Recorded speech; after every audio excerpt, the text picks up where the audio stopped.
우리 민수기 11장 구약성경 214페이지 민수기 11장 29절 다 같이 보겠습니다. 구약성경 214페이지 민수기 11장 29절. 모세가 그에게 이르되 너가 나를 두고 시기하느냐? 여호와께서 그의 영을 그의 모든 백성에게 주사 다 선지자가 되게 하시기를 원하노라. 아멘. 네, 신년 새해가 밝았습니다. 네, 며칠 지나지 않았는데요. 2025년도에는 주님과 더욱더 동행하고 또 주님의 은혜를 더 경험하는 우리가 되기를 바랍니다. 이 말씀 민수기 11장 29절을 가지고요, 한번 제가 설교를 했었습니다. 근데 이제 그때는 배경 설명과 함께 이제 설명을 드렸기 때문에 진행이 빠를 것 같습니다. 시간 관계상 그때 하지 못했던 것을 조금 더 살펴보려고 합니다. 하나님께서 무엇을 원하십니까? 이 11장 29절에 보면은 하나님의 뜻이 나타나 있죠. 여호와께서 그의 영을 모든 백성에게 주사 다 선지자가 되게 하시기를 원하노라. 자, 선지자가 되기를 원한다고 했습니다. 선지자, 도대체 그러면 우리가 하나님이 원하시는 핵심적인 단어는 선지자가 되는 것이잖아요. 그러면 도대체 선지자란 뭘까? 네. 자, 여러분들 오늘날 이 시대를 살펴보면 지금 이 말씀은 구약시대 말씀입니다. 그런데 예수님 이후로 신약시대가 됐죠. 그러면 오늘날 이 신약시대에는 진짜 선지자라는 직분이 있을까요? 없을까요? 우리가 아무리 눈을 둘러봐도 목사는 보지만, 목사, 강도사, 전도사를 보지만 선지자라는 직분, 나는 어디 신학교에서 선지자 직분을 받았습니다 라고 하시는 분들 한 번도 못 봤을 거예요. 그죠? 그래서 이 구약시대에는 선지자라는 직분이 있었지만 신약시대에는 선지자라는 직분이 안 보입니다. 그런데 제가 생각할 때는 선지자라는 직분이 있을 거라고 봐요. 사도행전에서도 보면 선지자라는 단어가 나옵니다. 그러나 이 선지자, 나는 선지자야 라고 했을 때 그것은 사람을 어떻게 만드냐면 특별의식을 갖게 됩니다. 여러분들, 특별의식이라는 것은 교만입니다. 나와 사람을 구분짓는 그런 특별의식은 교만이에요. 진짜 어떤 사람이 영적으로 선지자 같은 직분을 오늘날 갖고 있을 수는 있어요. 그러나 제가 봤을 때 그런 모든 사람들도 다 겉으로는 목사입니다. 목사. 네. 그러니까 오늘날 신약시대에 중요한 것은 내가 무슨 선지자다, 사도다, 그래서 요즘 말이 많죠. 신사도 운동 이래가지고 신사도 계열, 나는 목사 중에서도 특별히 하나님 앞에 기름 부음 받아서 사도야, 나는 사도적인 목사야, 나는 선지자적인 목사야. 이런 사람들은 이미 상당히 본인 스스로에게 영적으로 위험한 상태에 있습니다. 영적으로 위험한 상태에 있어요. 그러니까 그것은 어떤 겉으로 드러나는 직분, 타이틀에 취해버린 거예요. 중요한 것은 뭐냐면 선지자라고 불리지 않아도 선지자적인 기능을 담당하는 게 더 중요한 거예요. 선지자적인 기능을 담당하는 거. 그래서 오늘날 전 세계적으로, 해외적으로 보더라도 자기가 자칭 선지자다라고 하는 분들을 보게 됩니다. 교회 안에서. 참 안타까운 일들이에요. 네. 그래서 우리가 오늘 이 11장 29절을 보실 때 도대체 선지자, 외적으로 드러나는 선지자를 살펴볼 것이 아니라 선지자의 본질이 무엇인지, 그리고 그 선지자의 본질을 담아내는 신앙인이 되시기를 바랍니다. 그러면 도대체 선지자의 본질은 무엇이냐?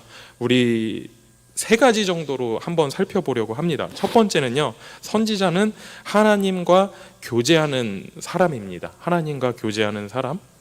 여러분들, 선지자들, 우리가 이렇게 선지서를 읽어보면 어떤 내용이 나오냐 하면 하나님과 대화를 합니다. 예를 들어서 하박국도 기도하다가 하나님의 음성을 들어요. 그런데 어떻게 되죠?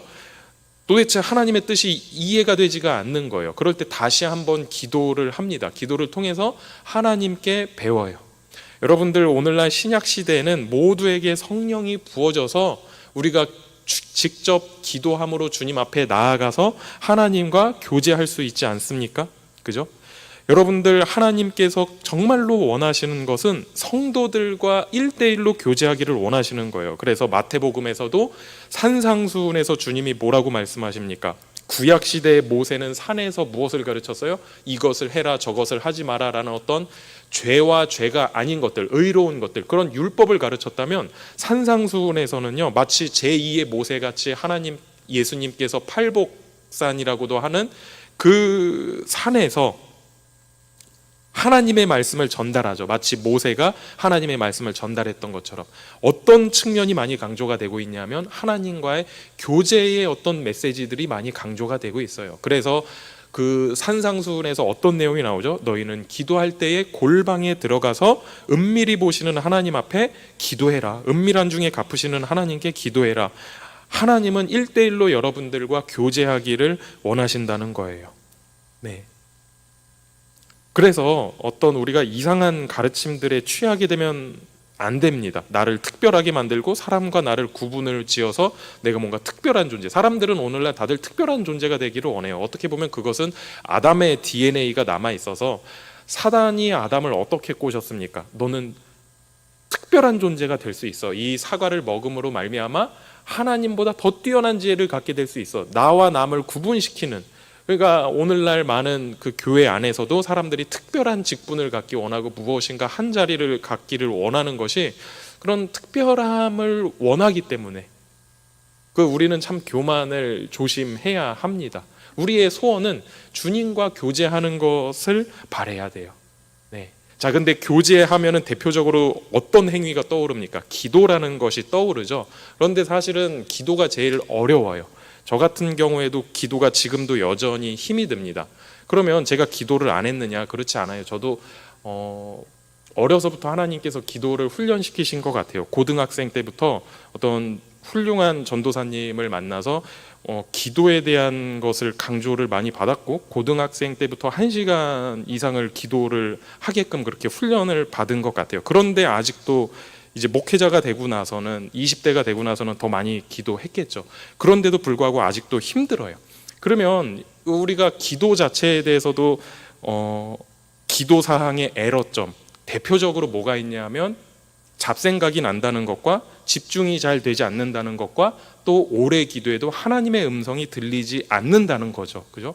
그래서 만약에 내가 기도할 때 주님의 음성 쉽게 듣고 뭐 마음에 어떤 음성이 들리든 감동이 있든 아니면 귀로 음성이 들리든 기도하면서 뭔가 깨달음이 있고 뇌 속으로 뭔가 이상을 받고 이러면 참 쉬울 텐데 그러지가 않아요.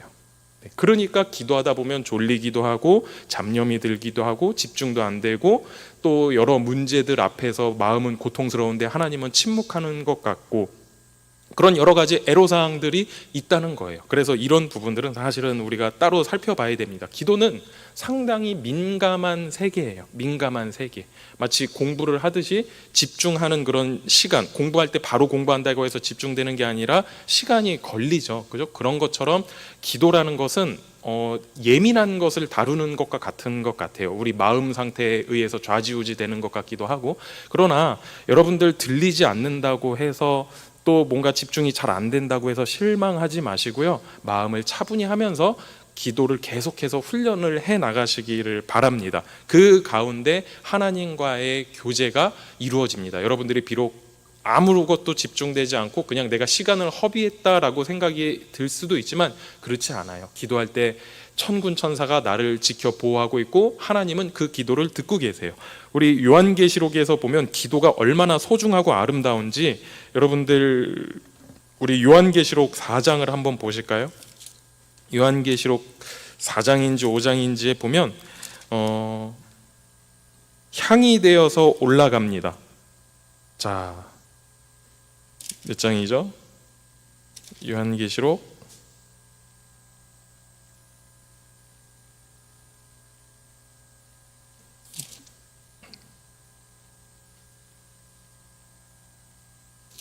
'이 향은 성도의 기도라'라고 나와 있죠. 하나님 보좌 앞에 있습니다.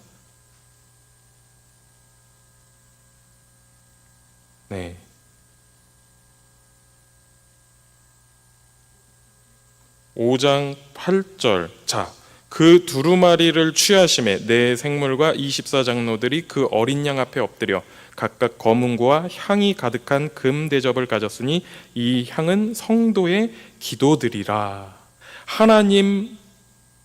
하나님의 그 보좌 앞까지 가는 것이 뭐냐면 성도의 기도들이라는 거예요. 그런데 이 향은요, 구약 성경이 무엇을 보여주냐면요, 성막 아시죠? 성막에서 백성들이 다가갈 수 있는 곳은 어디까지입니까? 성막 뜰이에요. 뜰. 성소 안에 들어갈 수가 없어요. 그런데 이 향단이라는 기구가 있거든요. 그 향단은 지성소의 그 천막 앞에 있는 성소에서 떡상과 촛대를 지나면 지성소로 들어가는 그 천이 있어요. 천, 성막이 있어요. 그 앞에 향단이 놓이게 됩니다. 향단에 놓이게 돼요. 그런데 가끔 그것이 어디로 들어가냐면 지성소 안으로도 들어갑니다. 지성소 안으로도 들어가요. 여러분들의 기도가 이렇게 소중하다는 거예요.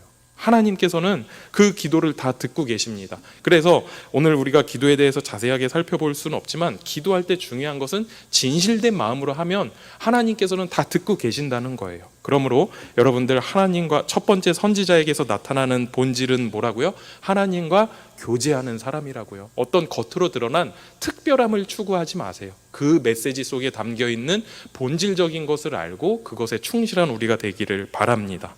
자, 그러면 두 번째의 선지자의 본질적인 특징은 뭐냐면 하나님의 일을 위해서 구별된 존재라는 거예요. 하나님의 일을 위해서 구별된 존재.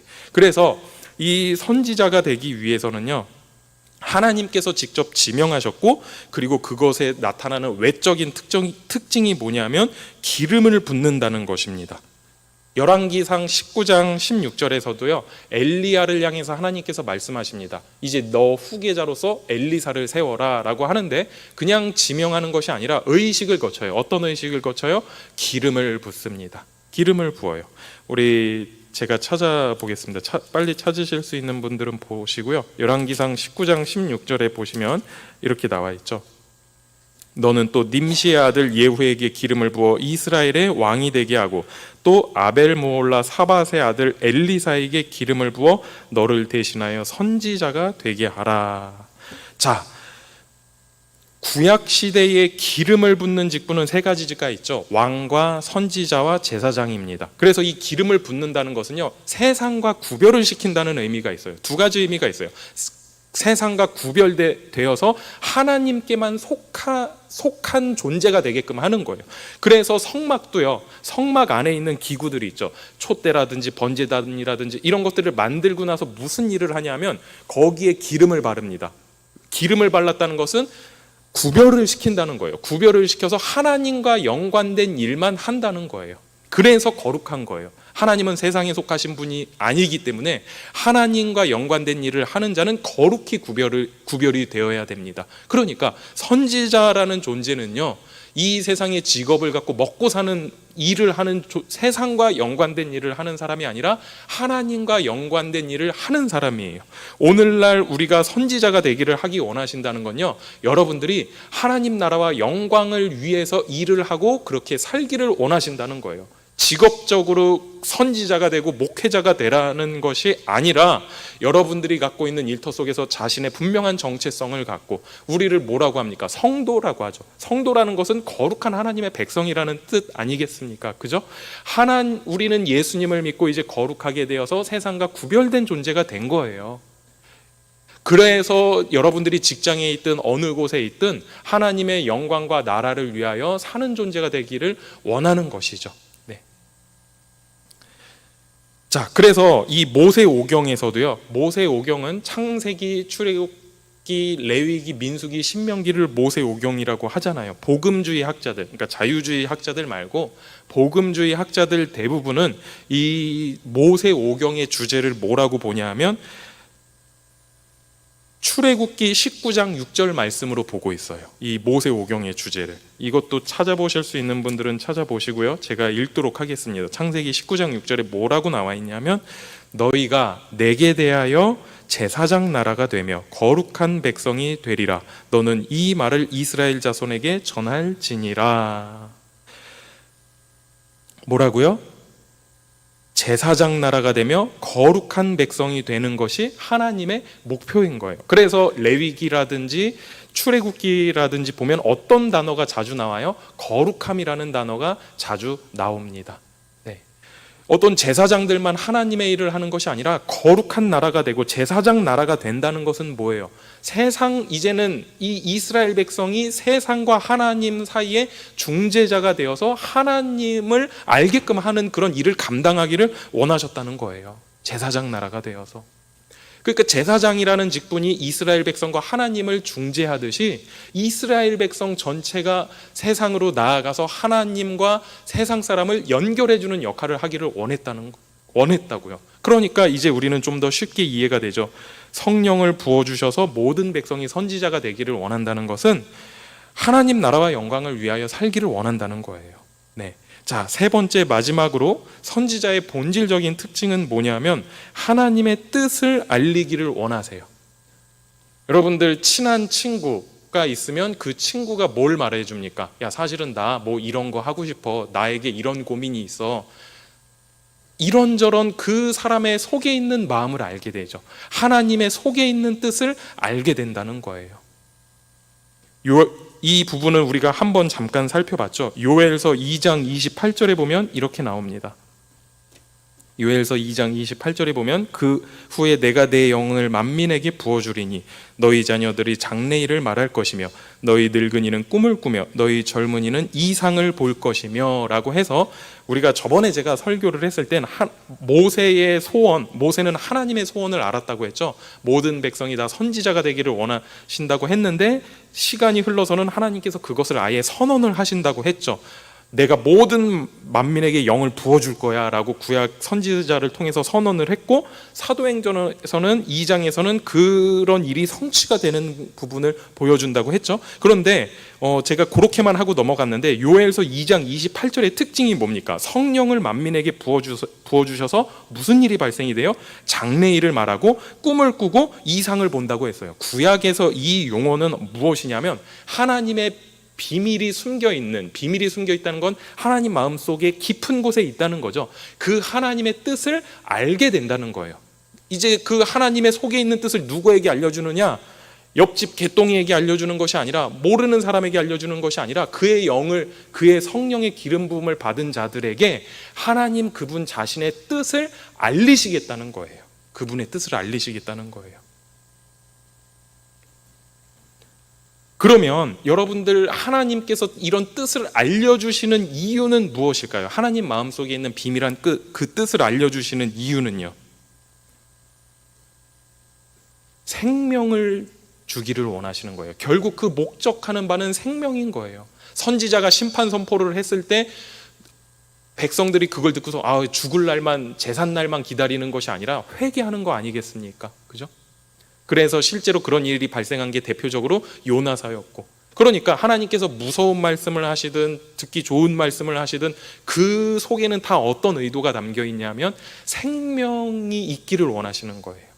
사망의 심판의 자리로 나아가는 것이 아니라, 제가 부활을 공부를 하다 보니까 이제 창세기부터 계시록까지는 공부를 이렇게 했는데 이제 주제별로도 공부를 가끔씩 합니다.